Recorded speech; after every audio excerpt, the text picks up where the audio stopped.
Polícia Civil, ao todo são mais de 8.000 prisões somente da Polícia Civil nesse ano de 2024. Capital interior batendo recordes de prisões, inclusive de homicídio.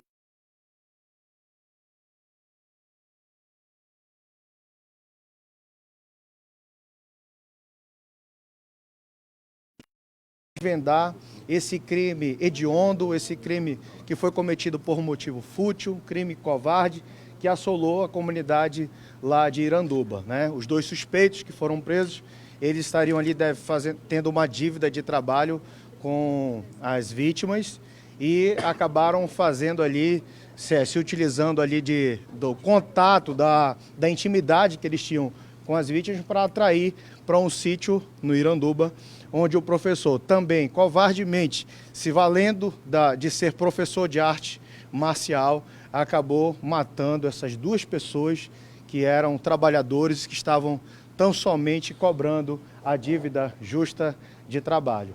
Aqui eu quero parabenizar a atuação do Dr. Raul com a sua equipe, também a perícia, a doutora Najara vai já falar, que chegou no local, fez a perícia, cercou e acabou nos dando aí para o inquérito policial materiais robustos para conseguir o indiciamento dessa dupla, e também o Corpo de Bombeiros que chegou até o local para poder fazer a retirada dos corpos. A gente se solidariza aqui com os familiares das duas vítimas, mas a Polícia Civil fez a sua função e em menos de um mês conseguiu desvendar agora no final do ano esse crime horrendo e que assolou a comunidade de Iranduba.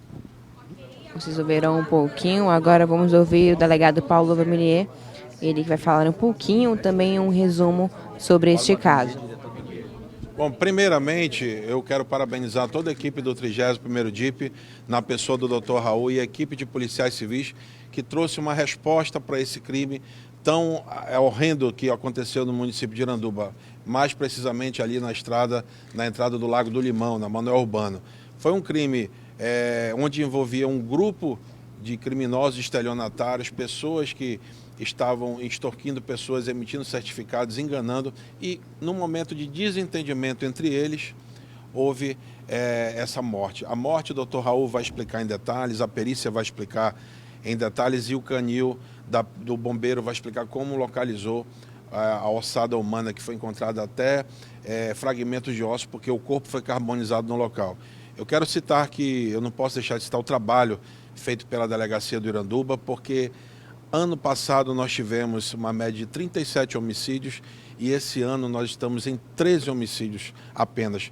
Não é o ideal, mas nós reduzimos substancialmente o número de crimes de homicídios em relação ao Iranduba. Por quê? Porque está tendo investigação, está tendo apuração profunda e nós estamos prendendo esses homicidas que estão tirando vida de pessoas no Iranduba. Com isso a gente traz uma confiança, restabelece o vínculo com a comunidade para que as pessoas possam denunciar os crimes que estão acontecendo, a gente muda essa realidade. O Iranduba, que já sofreu muito lá atrás com criminalidade, com facções criminosas, hoje vive uma outra fase. Nós não estamos descuidando, existem operações permanentes no município para que a gente consiga manter a paz que o irandubense tanto merece. Vamos ouvir agora o delegado Raul Neto, ele que é responsável pela Delegacia Interativa do 31º DIP e participou diretamente da elucidação deste caso. Como bem já ilustrou o doutor Guilherme Torres, trata-se de uma dívida, né? Houve uma cobrança de uma dívida trabalhista de serviços supostamente prestados, né? Era um grupo voltado para a prática de crimes estelionatos e a vítima estava cobrando o autor Felipe de pagamentos que ele devia realizado, né? Eles alugaram um sítio, o Felipe atuava como chefe de segurança desse sítio. Houve um desentendimento, o autor Felipe fala com Carolina para que ela chame Bruno, que eles eram muito amigos, para o local do homicídio, né? Chegando lá, houve um desentendimento entre eles. Felipe, ele era mestre de artes marciais, tinha curso, inclusive de socorrista. Há uma luta corporal, ele mobiliza e, segundo ele declara, desferiu 2 facadas no pescoço da vítima, né? No local também havia Emanuel, onde as familiares já haviam registrado um boletim de ocorrência no dia 27 de novembro pelo seu desaparecimento. Emanuel, quando presenciou o Felipe assassinando o Bruno, tentou intervir. Houve também luta corporal ele alega também que nesse inteirinho ele matou também com 2 facadas o Emmanuel. Posteriormente, ele carrega os 2 corpos para um local, lá na proximidade de 30 metros adentrando na mata. Ele passa o dia tocando fogo, carbonizando os corpos e os restos mortais que sobraram, ele coloca dentro de um saco e descarta na lixo. Agora, doutor, a participação da Caroline nesse caso, ela só atraiu as vítimas ou ela também participou ativamente? Vamos ver agora a participação da mulher. A Caroline e o Felipe, eles tinham uma dívida com o Bruno, né? Então o Bruno cobrava o casal para que fossem feitos os pagamentos. E nisso o casal se sentiu ameaçado e em tese extorquido, né? Então eles tiveram essa ideia e o papel dela foi fazer a famosa que a gente fala casinha, porque ela era amiga pessoal do Bruno, para o local, e ela também participou limpando, tentando alterar a cena do crime. A informação de que a Caroline... Dia 27. Ele disse que... Dia 1º? Sim, aproximadamente foi dia 1º, né? A família quando registrou, né? E o boletim de ocorrências, e nós tivemos informação que possivelmente estariam no município de Iranduba. E os valores das dívidas de quanto seria? Ele disse que eram decorrentes de serviços prestados, mas que era do trabalho que eles realizavam entre eles, ela não divulgou esse valor. Vamos falar sobre quem teve a ideia de carbonizar os corpos. O Felipe, ele, né, se diz ser praticante de artes marciais, cursos, inclusive se voluntaria para esses cursos de primeiros socorros, e ele achou por bem que ele estaria se desfazendo da prova material do crime que ele havia praticado. Agora, como a polícia chegou até... Nós, investigação, né, familiares chegaram, percorremos os últimos passos que a vítima deu, né, através de câmeras, conseguimos visualizar ele se encontrando com a Caroline e, posteriormente, a investigação desenrolou, medidas foram cumpridas. Dentre as medidas de busca e apreensão, foi encontrado com um casal que se preparava para fugir quando se encontrava na comunidade do Areaú uma arma de fogo, com 6 cartuchos, sendo que 2 deflagrados, 2 facas pequenas, né, que segundo ele que foram utilizadas para praticar o crime. Eles chegaram a resistir no momento da prisão? Não, eles não resistiram, né?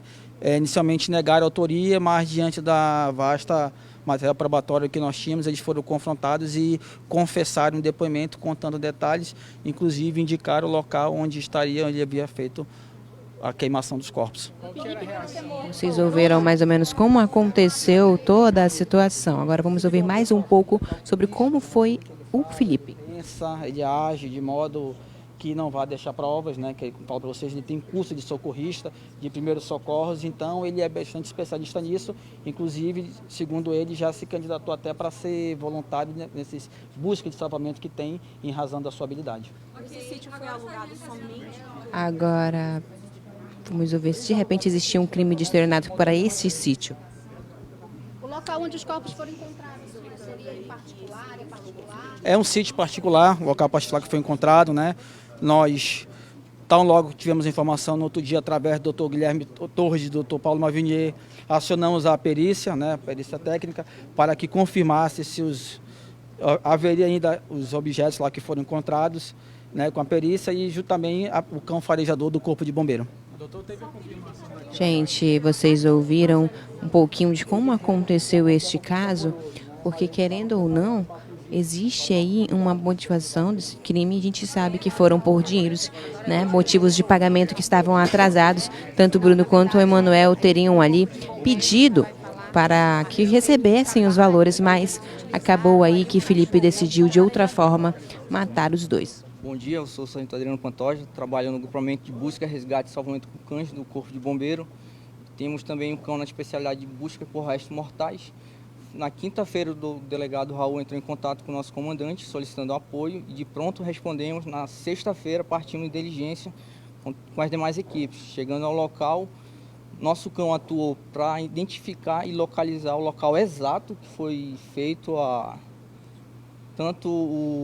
onde foi o crime, os corpos, e o local onde foi carbonizado, que ele retirou algumas partes do corpo, só que o resto da ossada humana estava lá, o cão indicou. E assim a equipe da DPTC entrou para fazer toda a parte da técnica científica para elucidar o caso posteriormente. Olha, vocês ouviram o sargento do Corpo de Bombeiros, ele que lida com a operação com cães, que foi um dos responsáveis a liberar aí o cachorro para que pudesse encontrar esses corpos carbonizados que estavam escondidos. Agora vamos saber sobre o trabalho pericial. Bom dia a todos. Primeiramente, eu gostaria de falar, né, da importância desse trabalho de integração das forças de segurança pública juntas, né, para a elucidação dos crimes cada vez em maior quantidade aqui no estado do Amazonas. Da parte do Departamento de Polícia Técnico-Científica, o perito do Instituto de Criminalística acompanhou, né, a busca por este local, onde havia sido incinerados os corpos, e localizou-se, né, pequenos fragmentos ósseos que foram encaminhados para o Instituto Médico Legal.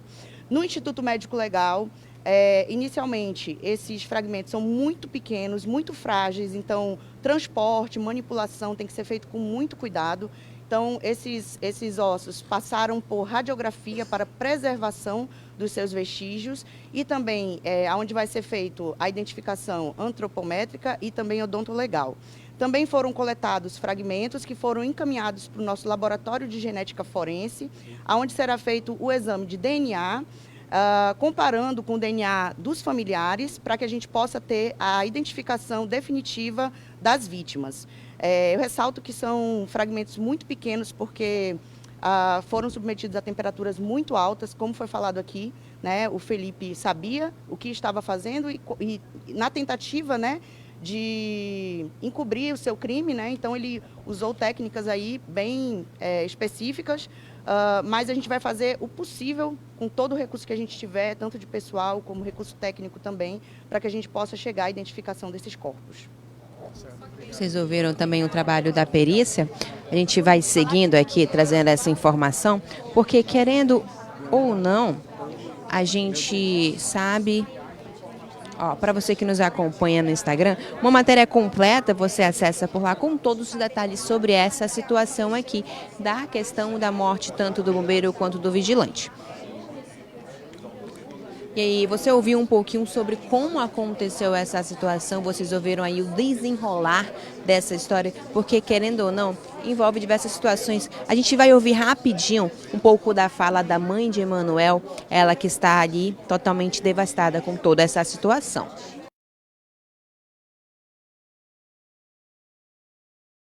Ele levou também meu filho para um sítio para fazer aulas, né, que ele dava aulas para o meu filho também. Ele se tornou o melhor amigo do meu filho. Lá no bairro onde mora, que a gente mora, ele alugou um galpão para pegar e dar aula para os jovens. Ele conheceu meu filho na academia. Então, meu filho, ele gostava muito de malhar. Então, foi aí que ele conheceu o Felipe, entendeu? E desse conhecimento ele começou a dar aulas de artes marciais para ele, um monte de coisas que eu não sei. E o meu filho gostava muito. E ele também levou meu outro filho, mais novo, o Bruno Lima. Mas o meu filho está comigo, está vivo. E esse meu filho, ele não gostava muito do Felipe, ele se afastou. E outros amigos deles também se afastaram. E o Junho, que eu chamo ele de Junho, Emanuel continuou com ele. E, infelizmente, ele só vivia na casa desse Felipe, era para cima e para baixo com esse Felipe. E eu até questionei ele, quem é esse Felipe, que eu nunca tinha visto, eu vi por foto agora. Aí, então, como ele pegava trabalho para o meu filho, agora que eu vim saber que ele devia dinheiro para o meu filho, eu não sabia, entendeu? Ele só fala, depoimento que eu subi em Iranduba, que ele foi um desentendimento que ele teve com meu filho. Aí ele levou meu filho para esse sítio para trabalhar. E depois aí o motivo do Bruno França eu não sei, porque eu só sei o que sai na mídia.